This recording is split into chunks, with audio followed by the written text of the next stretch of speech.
Electrohomoeopathy के अध्ययन के क्रम में आज हम इंजेक्शन के बारे में अध्ययन करेंगे। डॉक्टर NL सिन्हा द्वारा आपको 1920 ईस्वी के आसपास में इन इंजेक्शनों का आविष्कार किया गया था। इन इंजेक्शन में आपको 36 यानी 36 इंजेक्शन आपको 36 इंजेक्शन का आविष्कार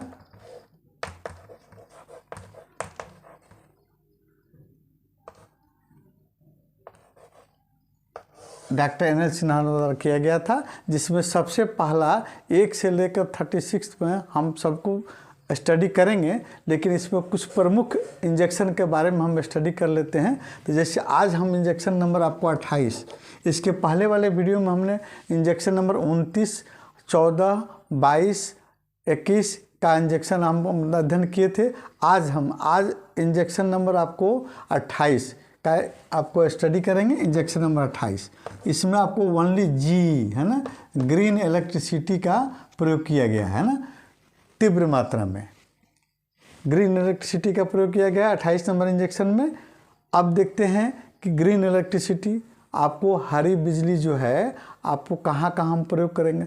जिस भी इंजेक्शन का हम स्टडी करेंगे उस इंजेक्शन में देखें कौन कौन सी दवाइयों का आपको उसमें कम्बिनेशन दिया गया है, उन दवाओं का मेडिसिनल प्रॉपर्टीज़, उसके आपको ऑर्गेनिक रिलेशन है ना, और फिर उसका एक्शन सब अगर बढ़िया से हम स्टडी रखते हैं तो किसी भी इंजेक्शन को चलाने में आपको कोई दिक्कत नहीं होगा। 21 नंबर आपको 28 नंबर इंजेक्शन में जी डाला गया है ना, ग्रीन इलेक्ट्रिसिटी। आप जानते हैं ग्रीन इलेक्ट्रिसिटी जो है आपको कैंसरेसो ग्रुप के औषधियों के साथ में आपको ज़्यादा मतलब संबंध रहता है ना। कैंसरेसो ग्रुप के औषधियों को हम सेल टिश्यू ग्रुप के औषधियाँ भी कहते हैं, है ना। तो इस परिस्थिति में हम देखते हैं कि आपको जब भी आपको सेल टिश्यू से रिलेटेड जो भी डिजीज होगा है ना, वहाँ पर हम ग्रीन इलेक्ट्रिसिटी का प्रयोग करेंगे है ना, और आपको उस इंजेक्शन नंबर 28 का प्रयोग करेंगे, क्योंकि 28 नंबर इंजेक्शन में केवल आपको ग्रीन इलेक्ट्रिसिटी यानी जी का ही प्रयोग किया गया है। शरीर के किसी भी भाग में अगर पस जम गया हो तो पस को बाहर निकालने में या पस आ रहा हो बाहर रोकने का काम आपका 28 नंबर इंजेक्शन करता है ना।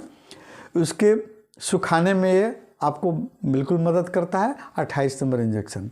इसके अलावा घाव में सूजन हो गया हो, कोई भी एब्सेस हो, उसमें स्वेलिंग है और उसमें दर्द हो रहा हो, तो वहाँ आप इस इंजेक्शन का प्रयोग कर सकते हैं सूजन को कम करने में। पस फॉर्म कर रहा हो उसको रोकने में भी आपको ये 28 नंबर इंजेक्शन आपका अच्छा लाभ करता है। विषैले फोड़ा हो जिसके कारण आपको ज्वर यानी आपको जाड़ा देकर बुखार महसूस हो रहा हो, वहाँ पर भी इस इंजेक्शन का प्रयोग कर सकते हैं।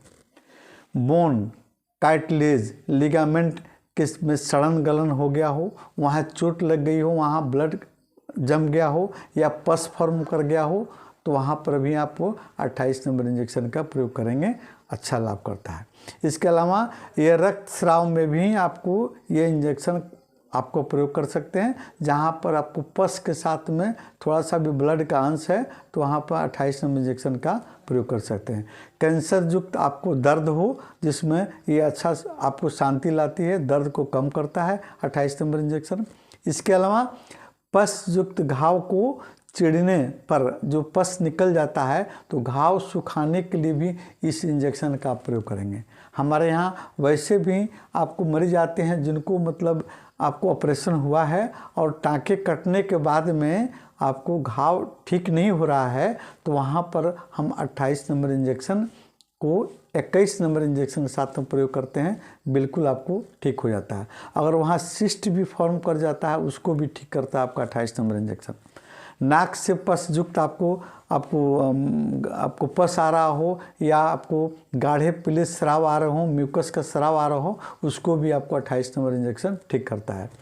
जोड़ों के दर्द, न्यूरालजिक पेन है या जोड़ों के दर्द में भी अच्छी का लाभ करती है। छोटी बड़ी ग्रंथियों में सूजन अगर हो गई है तो सूजन को भी आपको 28 नंबर इंजेक्शन ठीक करती है। हार्ड ट्यूमर हो उसको भी आपको सूजन को कम करती है, उसको गलाने का काम करती है 28 नंबर इंजेक्शन। इसके अलावा मेल फीमेल रिप्रोडक्टिव ऑर्गन से अगर पस डिस्चार्ज कर रहा हो तो वहाँ भी 28 नंबर इंजेक्शन का आप प्रयोग कर सकते हैं। अन्य प्रयोग भी कर सकते हैं, जैसे 28 नंबर इंजेक्शन में आपको ग्रीन इलेक्ट्रिसिटी का प्रयोग किया गया है। तो ग्रीन इलेक्ट्रिसिटी को बनने में जो भी इंग्रेडिएंट लगे हुए हैं, मिले हुए हैं, उनका अलग अलग स्टडी करके फिर इसके इंजेक्शन को विस्तृत आप क्षेत्र दे सकते हैं। अगले वीडियो में इंजेक्शन नंबर 11 पर हम डिस्कस करेंगे। 11 नंबर इंजेक्शन कैसे कहाँ हम चलाएंगे और कौन कौन सी उसमें औषधियाँ मिली हैं, अगले वीडियो में देखिएगा।